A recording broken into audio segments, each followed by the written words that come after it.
we do not need to be a perfect parent. We need to be a parent who is practicing and making progress.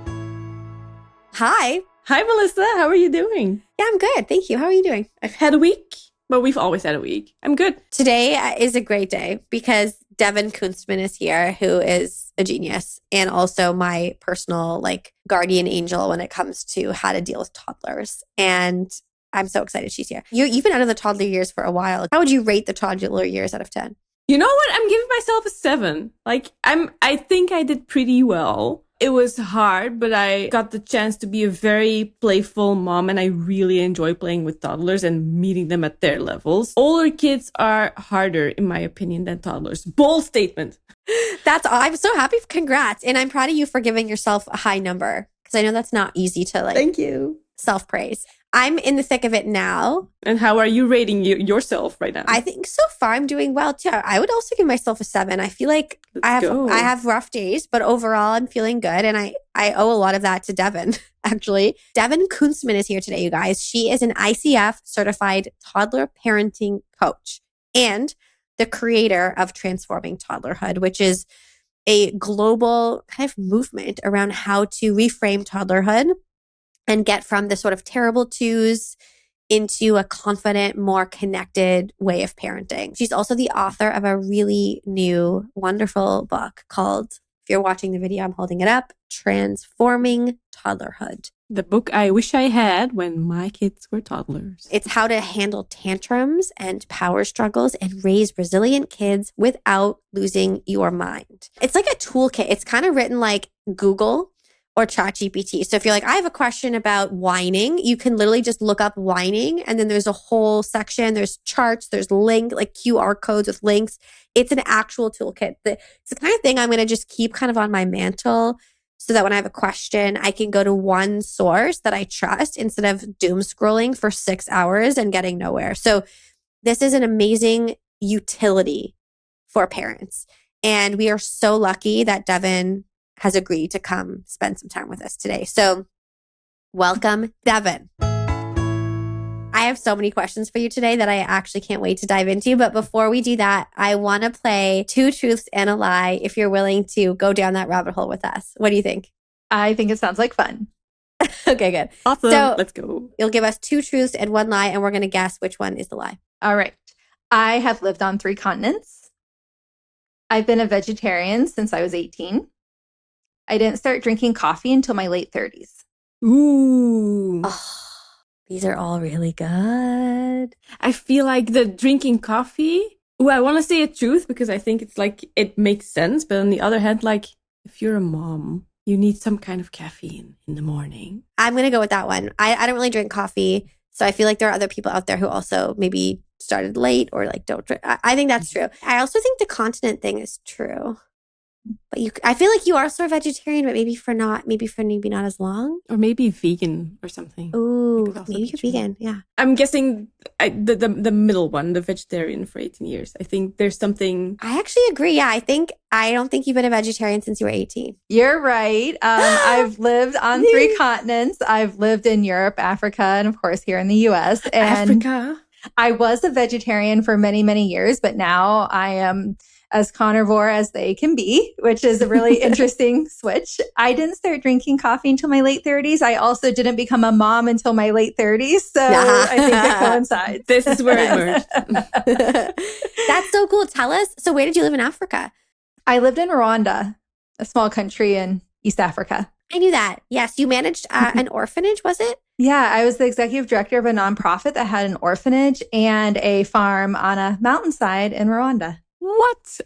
Sounds like you are a literal saint. We should do the whole episode on that. But I also want to hear about the vegetarian carnivore switch. Yeah, so I never really liked meat, especially red meat as a child. And I was a vegetarian for many years. And then I got into an accident on a golf cart in the Bahamas, which is a whole nother story. Then my doctor was like, you really need a lot more protein. So I started bringing meat back into my diet. And then as I've gotten older, I actually really like red meat now, but I never liked it as a kid. Wow. We could just do an entire episode on just all of these little 3 things. Where did you live in Europe also? I realized I forgot to ask you that. Yeah, my husband's French, so I lived in Normandy and in Paris over about a 3-year period. I really want to dive into all things toddlerhood, of course. That is your specialty. And you have written the most, I'm going to say useful book, actually, because it's more than just informative. For everyone watching on the video, Transforming Toddlerhood, I'm holding it up now, is an amazing book that is written like a guide where you're like in the thick of it and you're like, wait, let me just go look that up quickly in the book. It's almost like my mother did with Dr. Spock. So I really love how you wrote it. And one of the things that stood out to me a lot that I want to start with today is play. You say in the book that play is the most underused and underrated parenting tool there is. Can you tell us more about that? So play is really the work of childhood, right? And then we grow up, we become adults, we become responsible for so many things. Our brains fully mature, and we tend to look at life through a more logical lens. And so it can be really hard for us adults to then go back and look at life through the eyes of a child, where their biggest job and their language truly is play. And so the challenge is that we will just bring a lot of logic to challenging moments or to moments where we're trying to gain influence and cooperation. Whereas if we could just be a little more playful, whether it's a playful tone or we say something like, do you want to walk on my feet or do you want a piggyback ride? Or maybe we're in the bathroom and we want our kids to come take a bath. And so we start blowing bubbles and you're like, oh, follow the trail of bubbles. Where does it go? Or, something like this, that whenever we meet children where they're at, we're more likely to create connection, which creates influence, which creates cooperation. And that's why play is our most underused parenting tool. Is there a story that you could tell us about when play kind of saved the day for you as a mom? Oh my goodness. Like almost every day when I can get out of like my head and slow down for a second, because I think that's the biggest impediment is not only our brains fully mature, so we look at things through a logical lens, then we have so many pressures, so many responsibilities, so many things to do. It's hard to slow down and it's very challenging to be playful whenever we're like going 1,000 miles an hour forward, because play actually needs us to slow down a little bit, but actually slowing down can make things go faster in the long run, really. And so I'm just thinking of a moment where last night I was solo parenting and I needed to clean up the kitchen. He was just starting to, get a little like whiny. He's getting tired, kind of clingy. And it's hard to clean the kitchen with one hand and one arm. And so I said to him, I said, oh my goodness, what are your cars doing?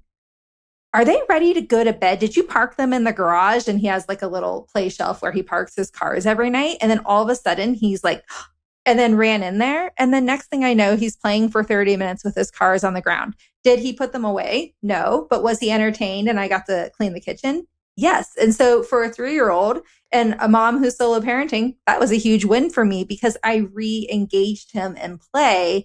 Whenever he wanted to feel some type of connection, I connected with him and then I redirected him into play. I love this. I was flipping through your book again yesterday to prepare for today's conversation, just as like a little refresher. And I read that piece again. And then it was very top of mind for me today. And this morning I was solo parenting and I had a 9 a.m. meeting. I had to get both my kids to daycare and back so I would be ready. This entire week, my son has been just waking up on the wrong side of the bed, grumpy, just irritated, doesn't want to do anything, not even eat breakfast, like just mad about the world. And so today I was like, okay, we're going in really positive. But he was still sleeping. I had to wake him up, which I never, ever, ever do.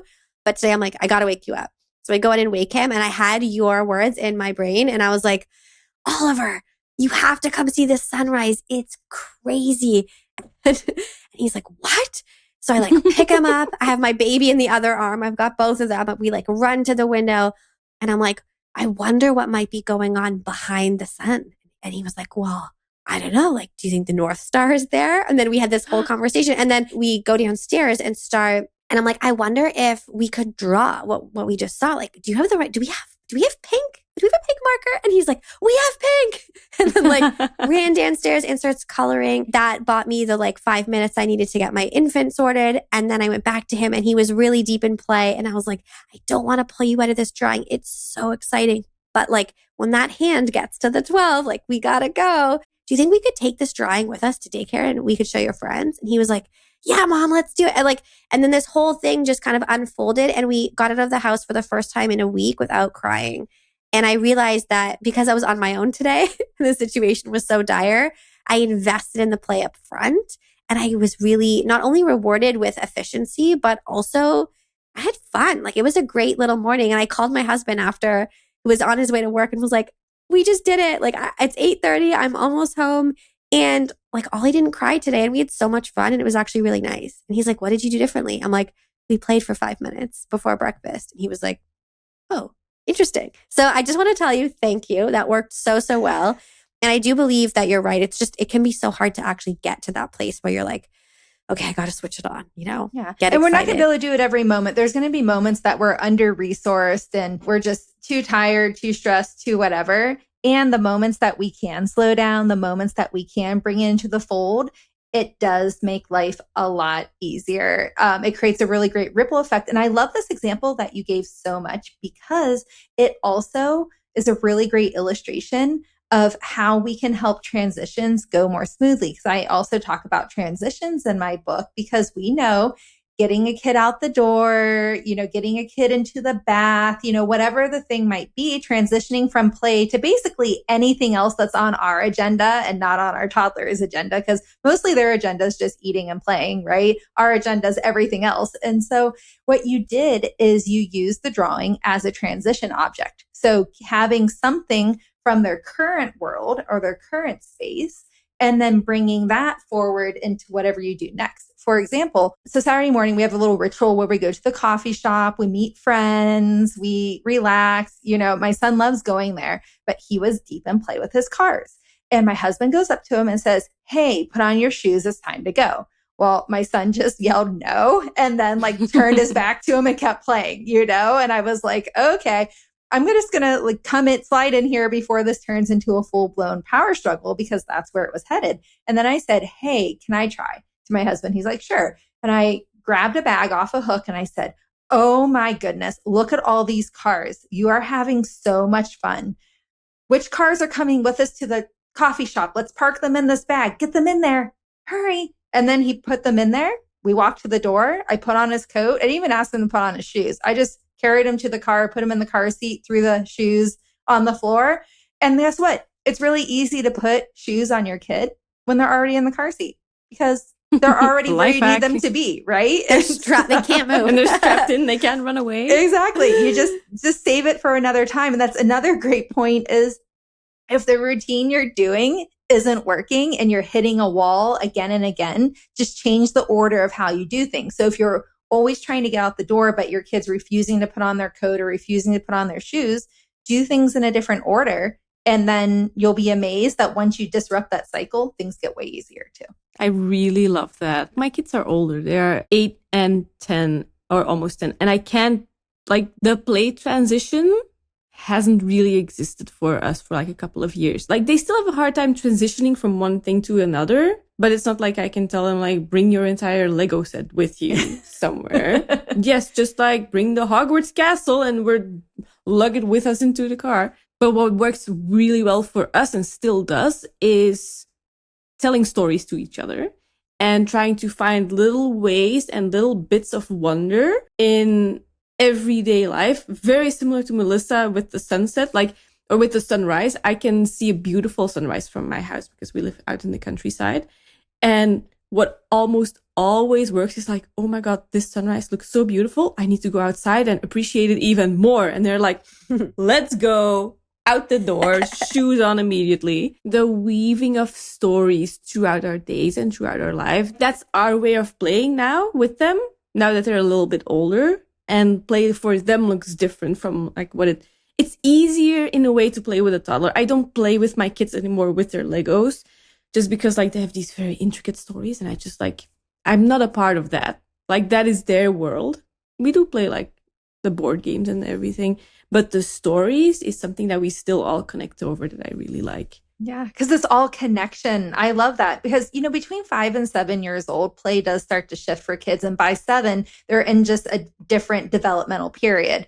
And so I'm not surprised to hear it's been a couple of years since you've been in those play transitions. But what I do hear that's universal, whether your child is 1 or 2 years old or whether they're 10 years old, or even 15-year-olds, is that connection always wins. And that's the thing. Yeah. If we're going to come with logic, we're going to come with our agenda first, we're going to have a lot more resistance than if we come with connection first. Now, it doesn't mean we can't come with our agenda. It doesn't mean we can't come with limits and expectations. But when we start with connection, it sets the stage for things to go much different. I want to ask you about meltdowns versus tantrums. Can you explain what is the difference and what do we do? This is probably like a 2-hour conversation on its own, but can you give us the high level of how to navigate both of those and what the difference is? When it comes to a tantrum, it's usually something that is goal oriented or strategic to change an outcome or to get to a place or to get something.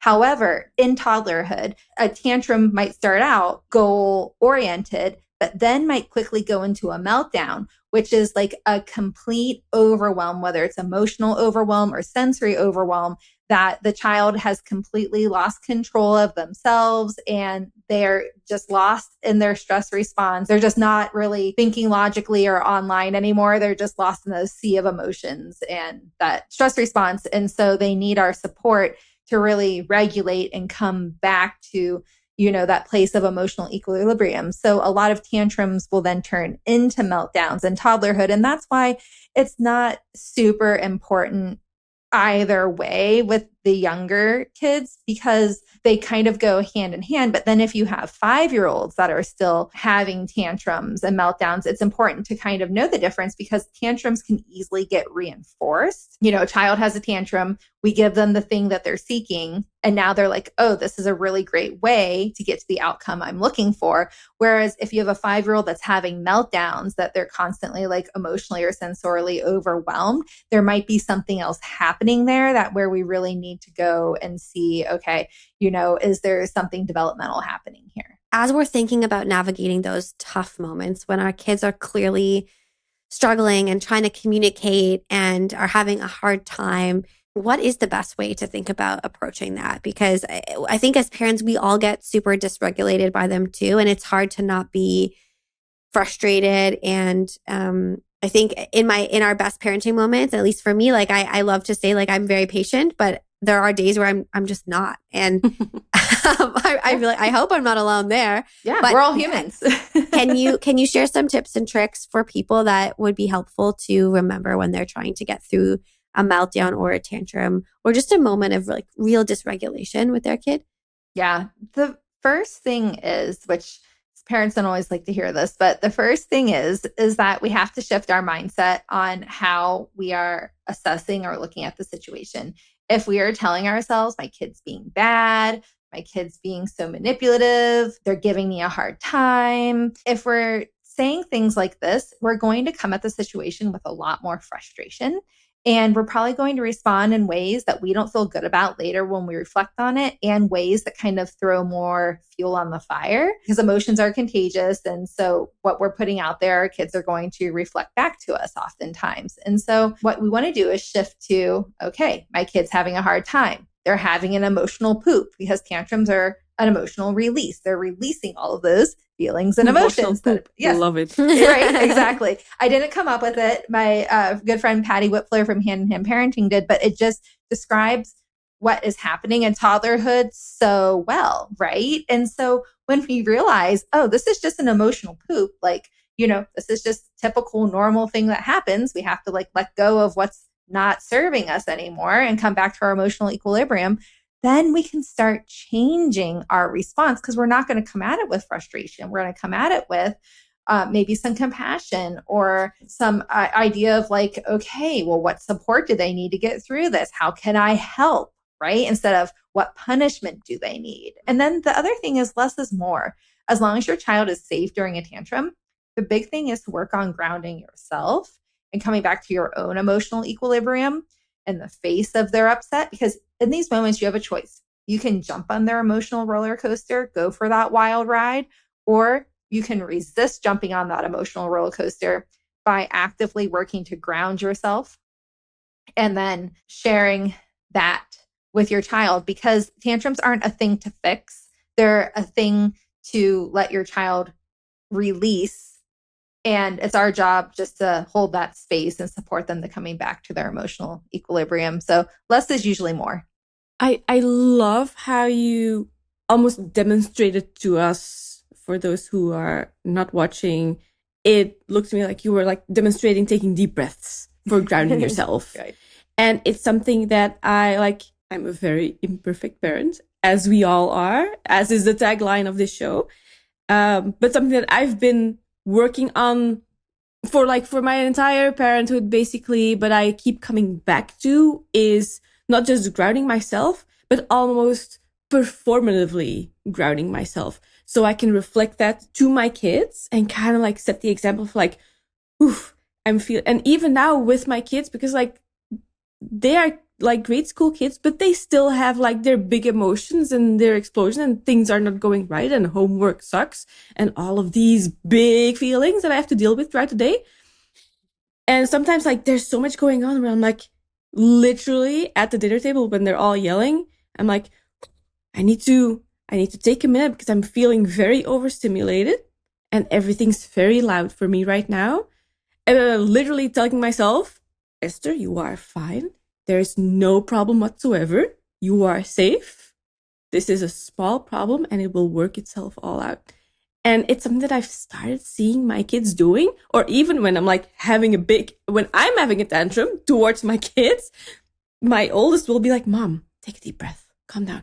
I love that he's reflecting that back to me, but I wish I had started that sooner when they were already toddlers, because I was so still in the thick of it. I didn't know about all of these things back then, and I wish I had known. I wish I had your book when my kids were toddlers. Well, I've heard a lot of people say that, but at the same time, like, look, you have a kiddo who is reflecting back, like, and supporting you in this moment. And that's exactly what we hope for. Even like when we do start this in toddlerhood, is that we then have kids who are, where we're partners in problem solving, where they can kind of like remind us and hold us accountable and things like, not that it's their job, but there's something really great whenever our own kids say like, oh, hey, remember, next time this happened, you were going to X, Y, and Z. It's like, oh, okay. And you might feel on the spot, or like, oh, you might be failing, but really this is such a huge success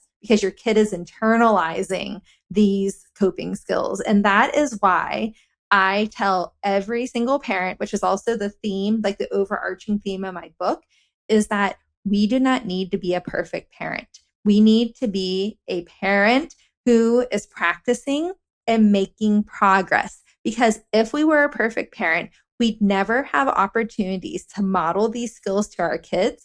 So we would actually be stealing opportunities for learning and growth from our kids, because kids learn best through experience. Now, I'm not saying like purposely go like be like, difficult with your child, or like emotionally abuse your child or physically abuse. I'm not saying that at all. But what I'm saying is we're all human. We're going to make mistakes, and there can be a lot of gifts inside of those mistakes if we're willing to look for the gift. Yeah, I feel like it's not about not making mistakes. It's about showing how to move on from that. Because like we're all going to make mistakes, of course. And so are our kids. But if they never learn how to move on and how to recover, imagine a life filled with error that you can never kind of course correct. I mean, you're just going to be like a merry-go-round of making the same mistakes over and over and over again. And I feel like it's so beautiful when we can hold our kids accountable for that, hold ourselves accountable. And like for you, Esther, that your son is holding you accountable. It's pretty awesome, because it shows that like you've taught him how to support somebody else by supporting him, and now he's supporting you. It's very cute. Well, this is why in my book, I talk about the recipe for healthy, effective discipline, which is creating connection, setting limits and following through, and teaching skills. And what we've just been talking about the last few minutes is this teaching skills piece, which is so important. And the thing is if we are parenting from a place of compliance first parenting or authoritarian parenting, then kids never actually get the opportunity to make mistakes and then practice problem solving skills, conflict resolution skills, emotion coping skills, making amends, repairing skills, things like that. They never get to practice those skills. This is why we have to just understand that we are all human. Kids are lacking brain development and impulse control. And there is so much opportunity, learning, and growth in what we might call the challenges or the problems. And that really there's something to embrace instead of something to push away. One thing in your book I wanted to leave space for today, I found so interesting about consent and body safe skills, because I was just thinking about this with my kids, and my son's kind of getting to the age, he's 3.5, where I feel like I could really impart some of this knowledge on him and it will start to stick in a meaningful way. You very eloquently explain in the book how to navigate this as a parent. I think it's a very sensitive subject, but I haven't personally as a mom heard anyone really talk about this in a meaningful way ever. So I would love to give the gift of that to our community from you.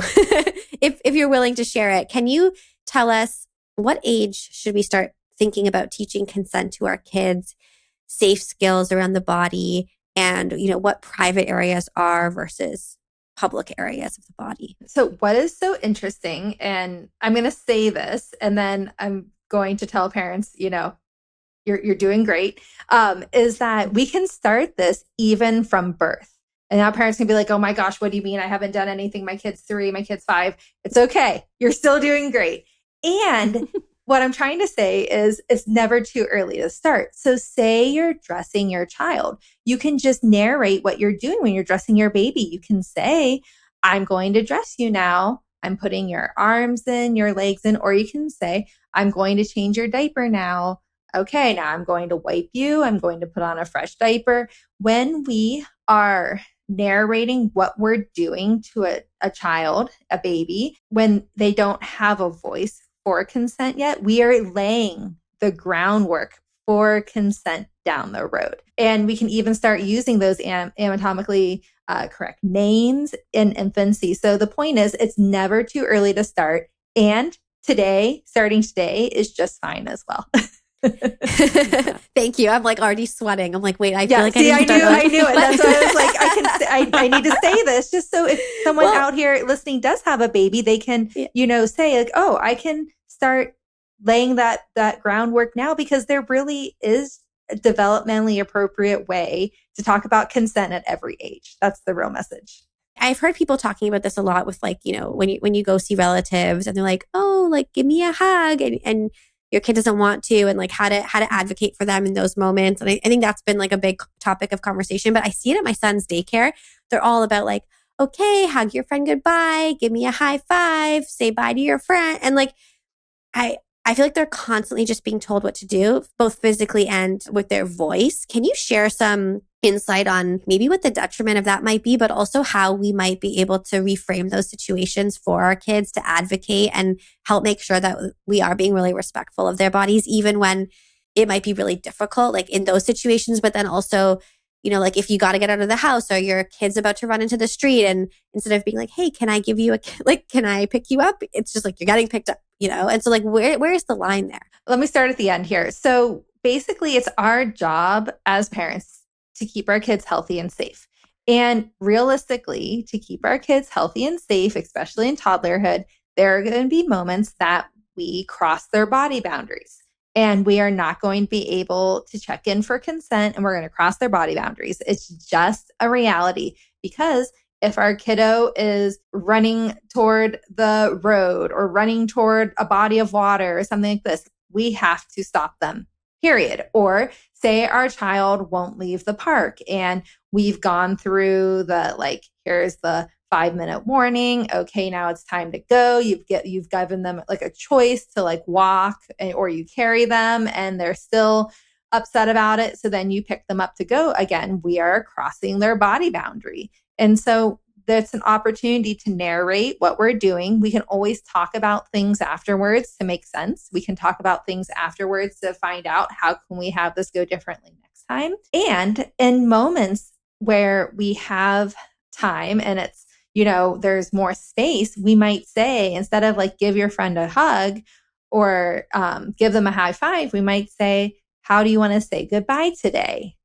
Something like that. So now That's we're nice. giving a choice and we're putting the ball in their court to do what they feel is comfortable. On the flip side of that, we get to teach our kids how to stand up for their body boundaries. And so that might be saying something like, you get to choose who touches you, like you're in charge of your body. And so if you don't want a hug, you can say, please stop, or no, thank you. And you can teach them to like put up their hand as like a part of like creating that physical barrier there. Now, I'm not saying like to push someone, but just to like show like, hey, I need my space here. And so there's just plethora of opportunities. Something that's also part of that conversation, I feel, is how we advocate for our kids towards other grown-ups. Because, for example, in my family, there are a couple of people who, like, we're all huggers. We're all like the triple kiss on the cheek. I don't know if it's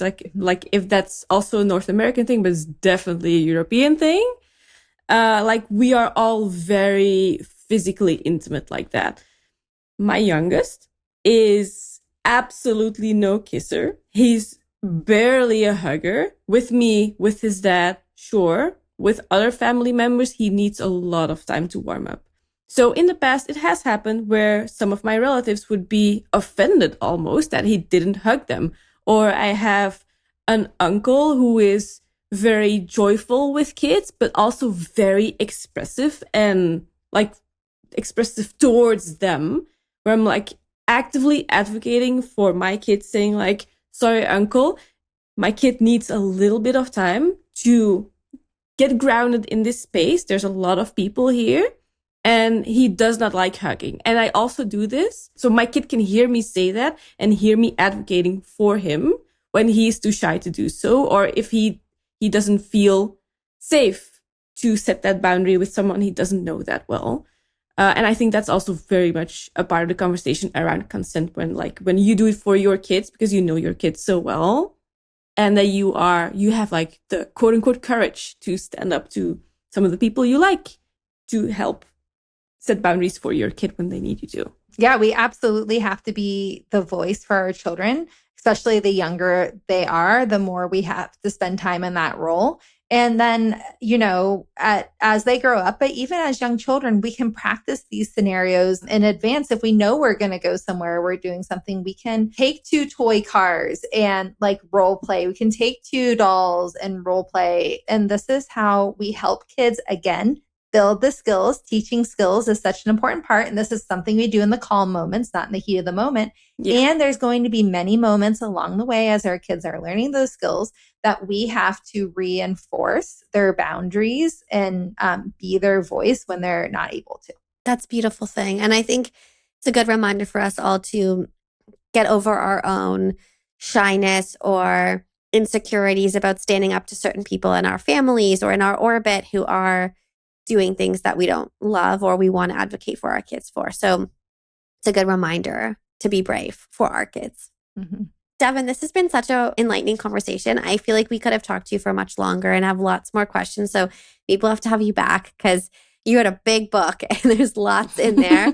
But thank you so much for being such an advocate for kids and such an inspiration for parents.